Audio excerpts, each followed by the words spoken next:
Om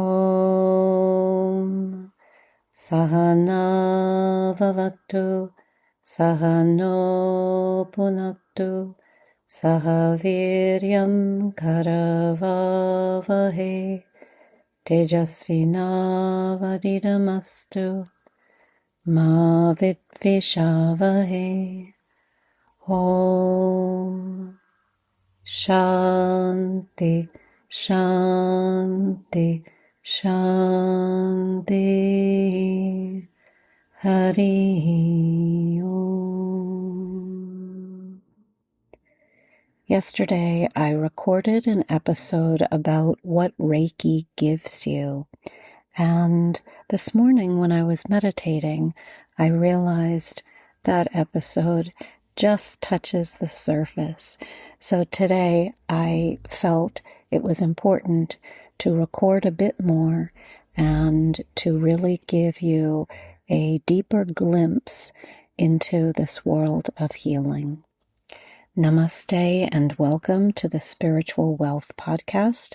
I'm your host, Alexandra Savitri Amba, director of the American Reiki Academy, Los Angeles' oldest Reiki school, and the Vedic Healing Center. I'm a Reiki master, Vedic healing master, clairaudient channel, and spiritual guide.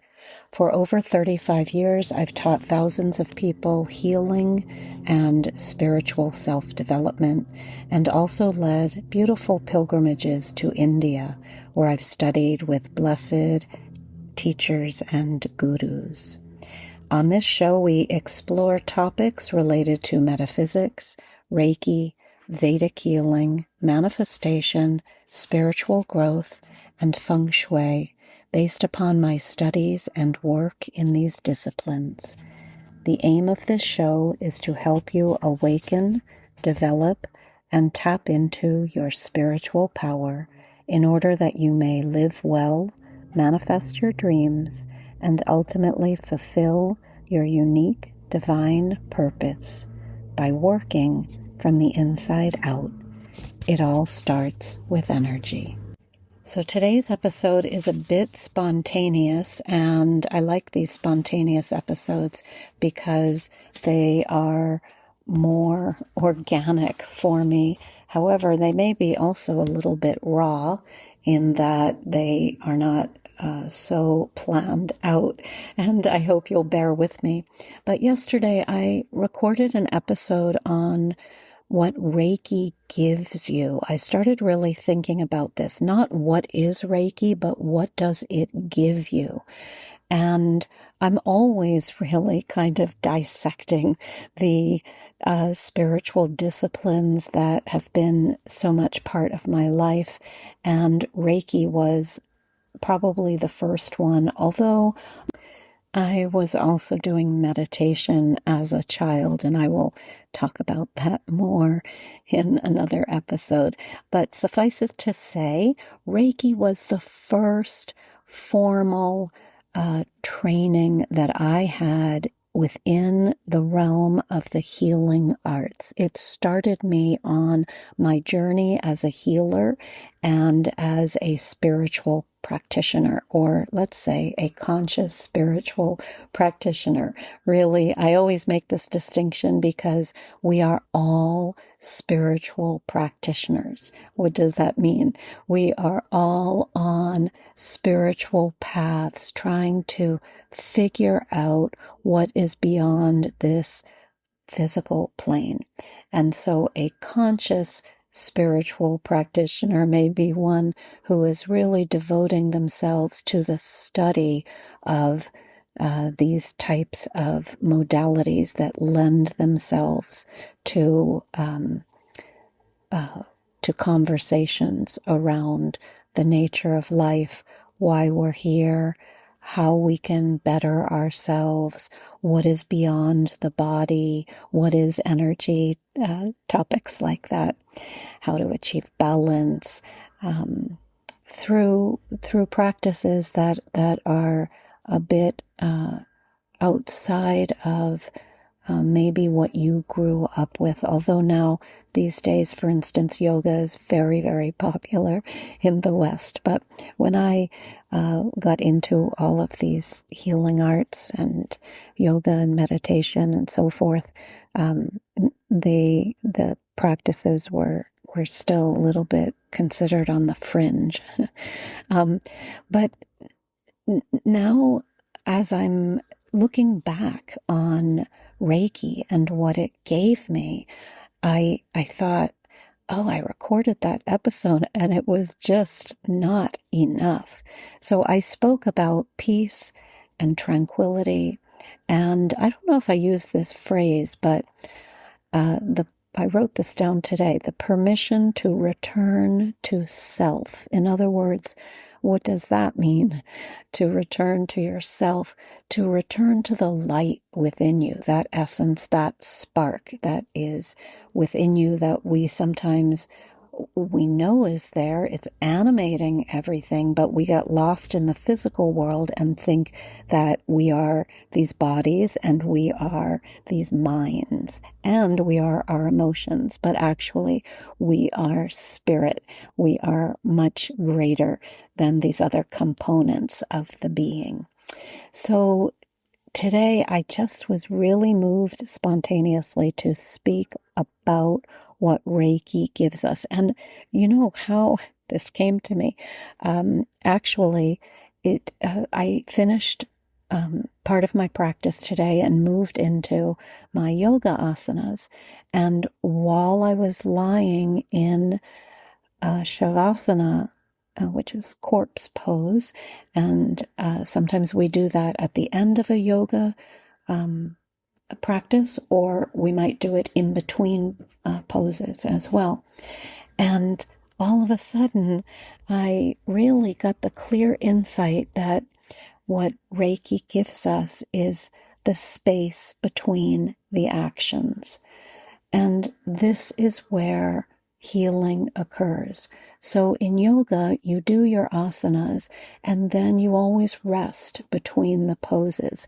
And you might think you're resting so that the body can calm down.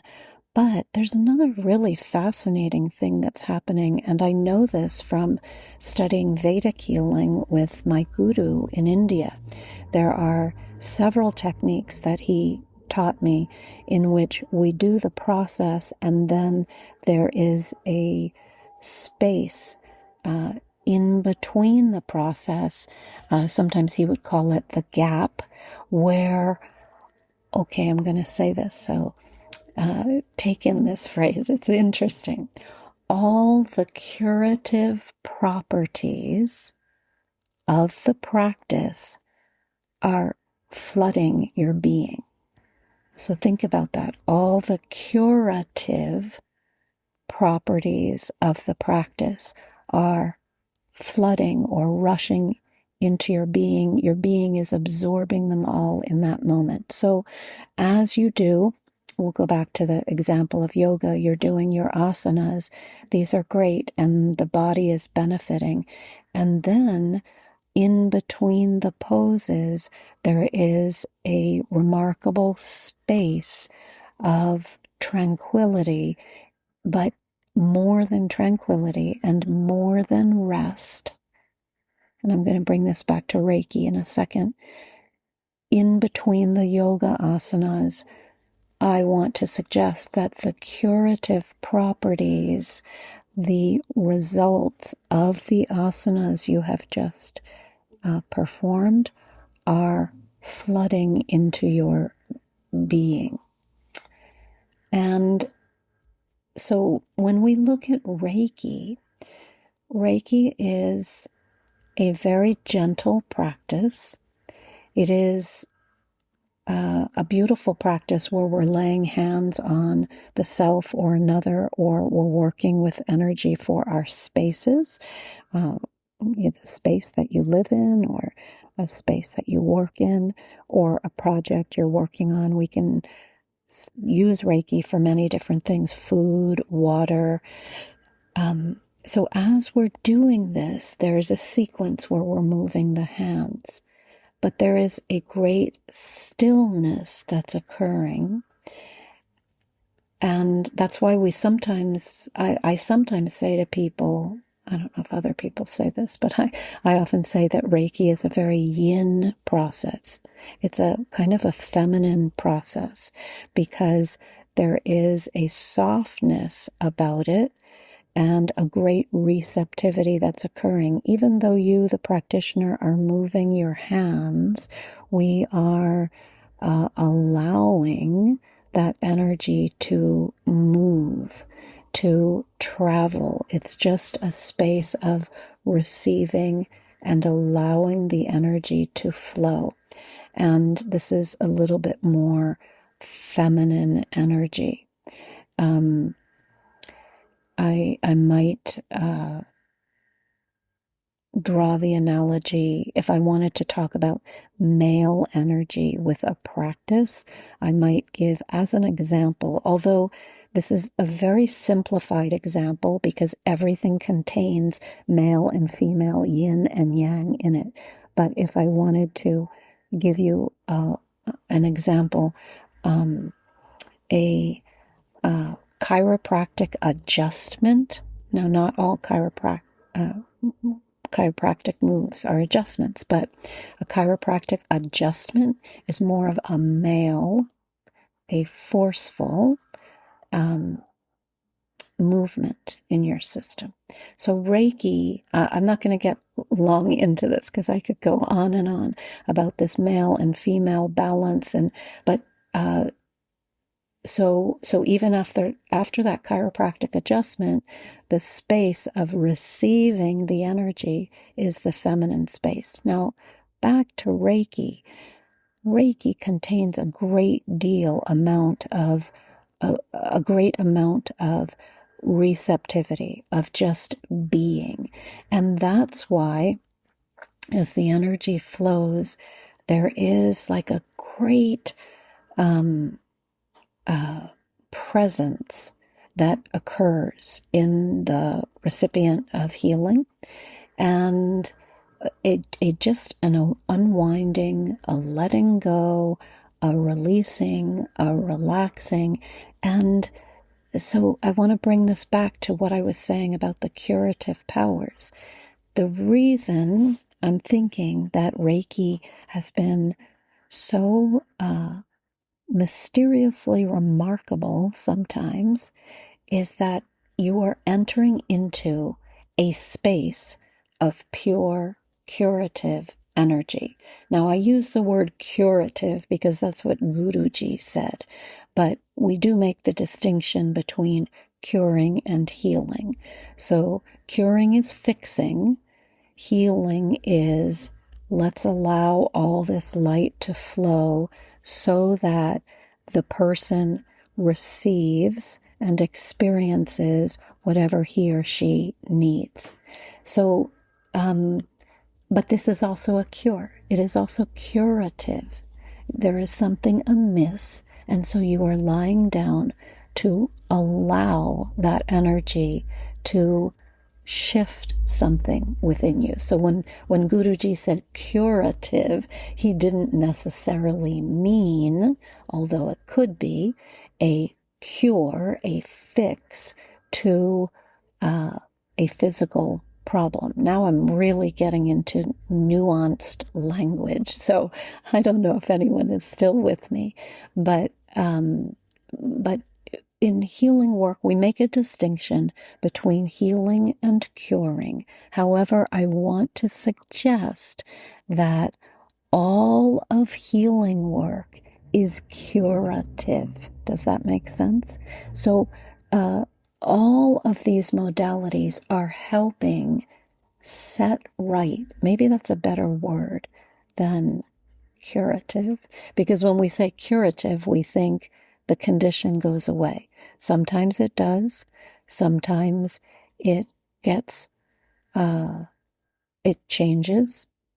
Sometimes, and the reason I'm saying all this is, many times, for instance, you might work on somebody who is near end of life, and you're very aware as the practitioner that you are holding space for this light, this energy to come through the practitioner, and then their body to do with it what it needs. And so that word curative, I think Guruji, or the nuanced version of that, is that it sets right. It helps. It improves the presence of light in the being. And then there is the trusting and the surrendering that process is going to aid. And that's the curative part of it. So what's really nice about it, and I know that got a little complicated when I explained it, but what's really nice about it is when you lie down on the table, you are surrendering to this energy, doing what it needs to do. And in that awareness, there is no expectation. That's why sometimes I think healing is so remarkable with Reiki. There is no expectation. We are just allowing the energy to flow and allowing it to do what it needs to, and allowing the body and the being, so the mind, the emotions, and the physical body, to do with this energy what it needs to do in order to bring the person the highest manner of healing. So I've worked with people who were at the end of their life, and it's always very humbling. I always remain in the mystery of, I don't know what's going to happen, but I know that this light is helping them.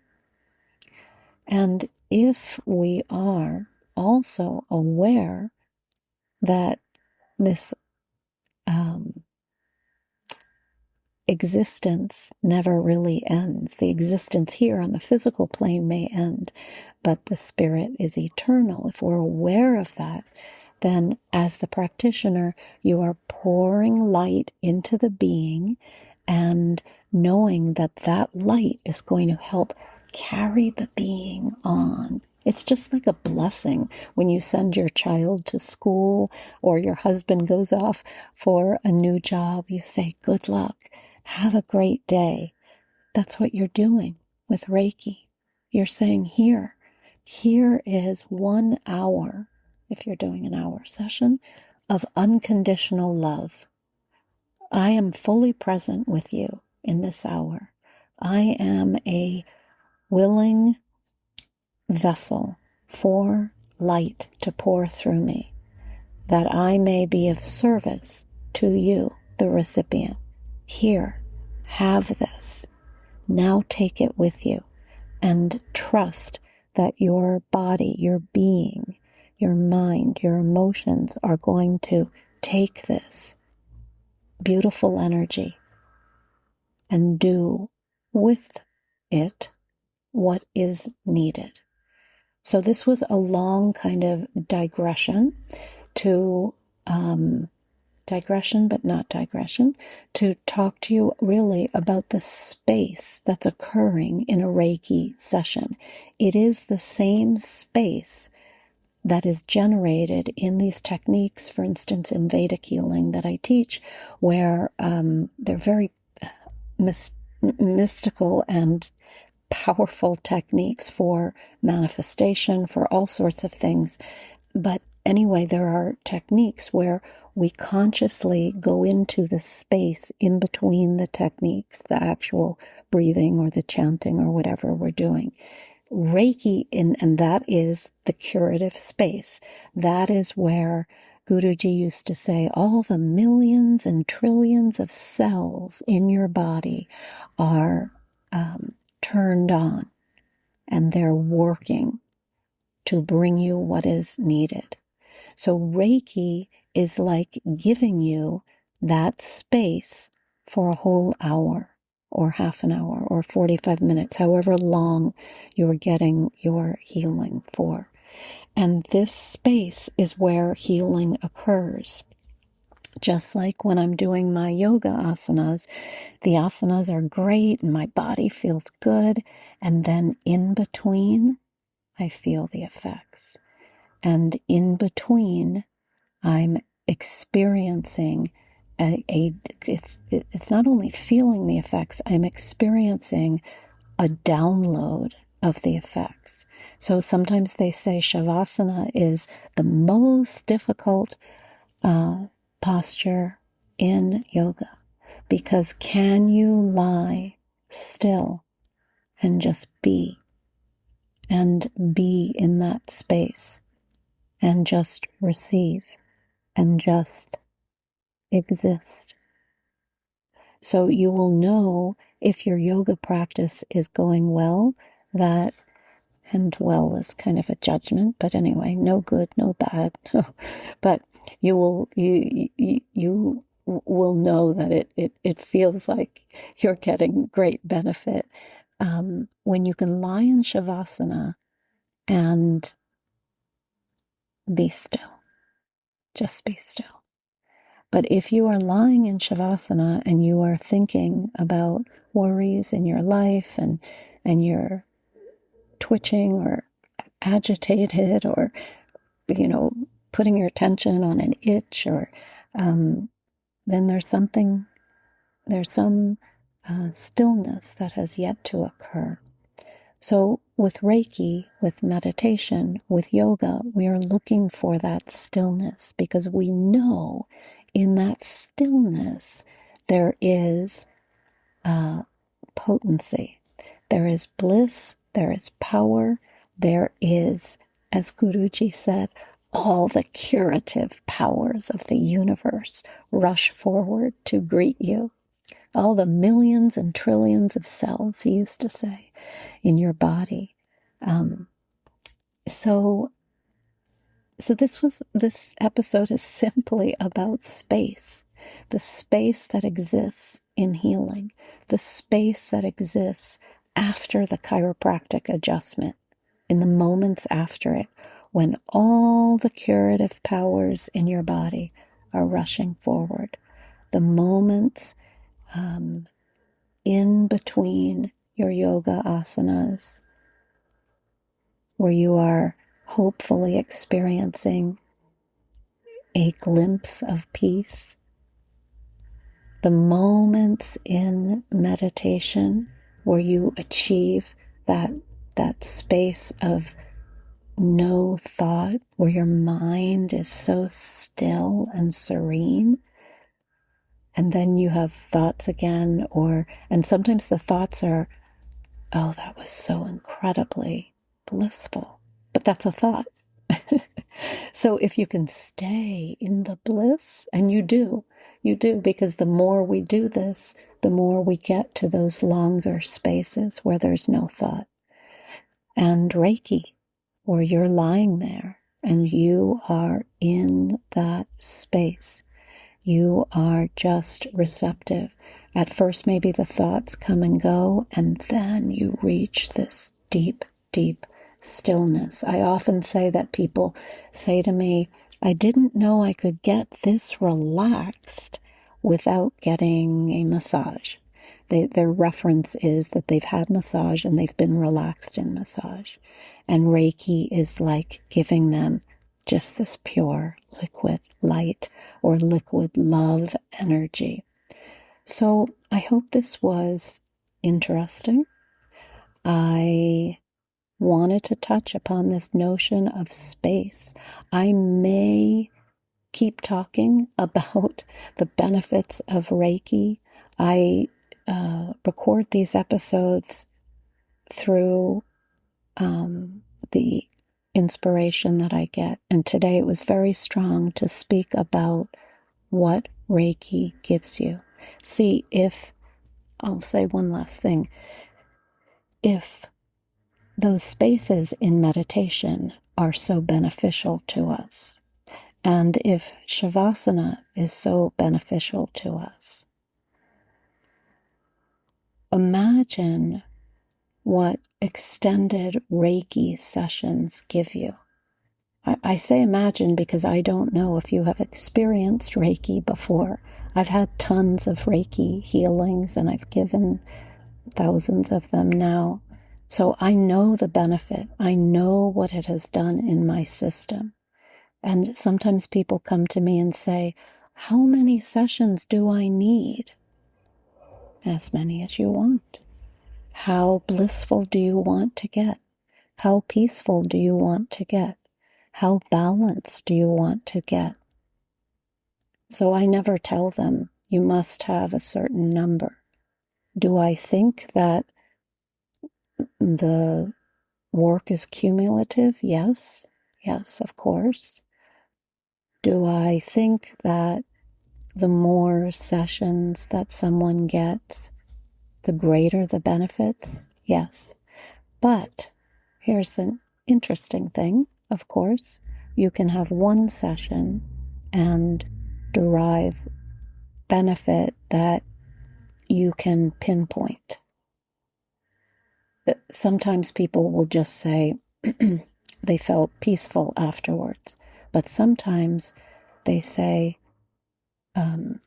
it's just all different things. They'll say, that was incredible. I've never been that relaxed. I did a session the other day and someone said to me something interesting. She said, I felt like time stood still and I lost all sense of everything, but in a beautiful way. And sometimes I think I think about Rip Van Winkle. You can have a session that's like that. You wake up and or maybe the opposite of Rip, right? Because Rip Van Winkle went to sleep for a long time and woke up and time had passed. But you can have a session and feel like all that time has passed. Or you can have a session and go far, far, far away. When I say far away, you're still present, of course. You're still in the room. Everything's fine. But you drift far away. You're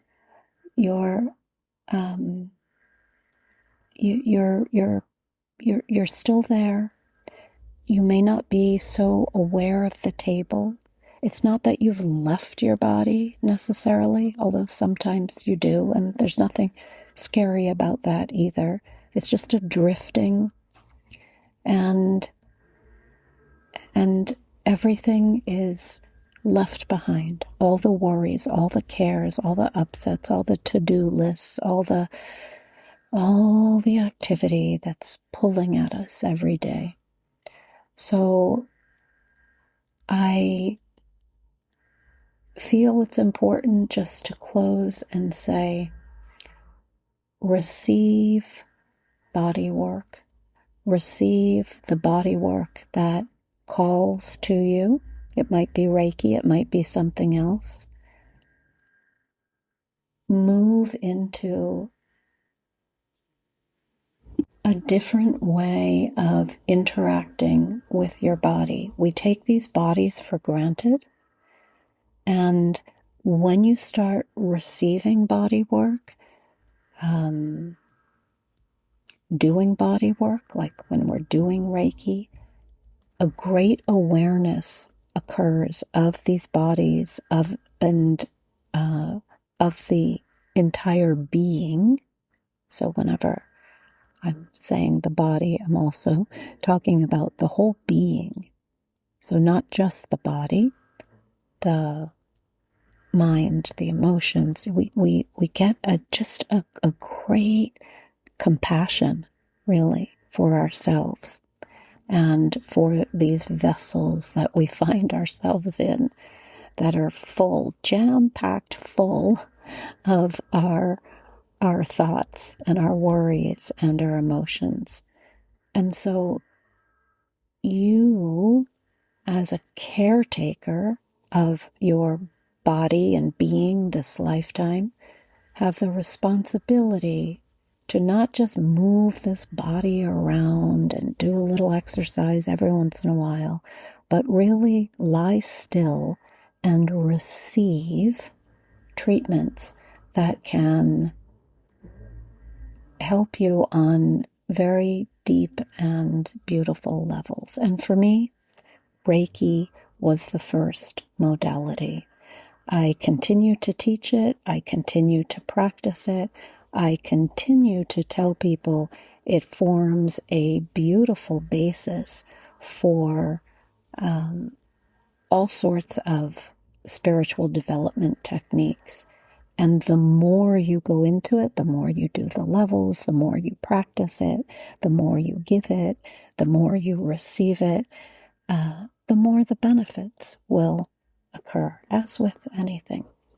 So today was a talk about the space in between action where real healing occurs, and to just tell you that Reiki is that space. Reiki is that space. And so that's why it is so powerful and beautiful and deep and fathomless. As I said, you could just keep receiving body work and receiving sessions, and you would just keep reaping the benefits. So this has been my experience, and I hope it has shed some light on your own path and the way you care for your being. The last thing I'll say is sometimes we talk about caring for our beings and we think about self-care in the form of cosmetics. So the outside care, that means beautifying the body, which is also fine, and it's also part of the process. But self-care goes much deeper than just the outside. And once you start really delving into these other ways of caring for your being, there is no going back. You know, because you have experienced the bliss, the peace, the tranquility, the balance, the flexibility that will naturally ensue as a result of you committing to your conscious spiritual development. I hope this was helpful. Feel free to reach out if you like, or join the email list. And you can always DM me if you like on Instagram. Until we meet again, be happy, be blessed, be peaceful. Om Asatoma Sadgamaya Tamasoma Jyotirgamaya Mrityorma Amritam Gamaya. Om Shanti Shanti Shanti. Hari Om. Om Sai Ram. Jai Guruji. Om Amriteshwariye Namaha. Hare Krishna. Om Namah Shivaya.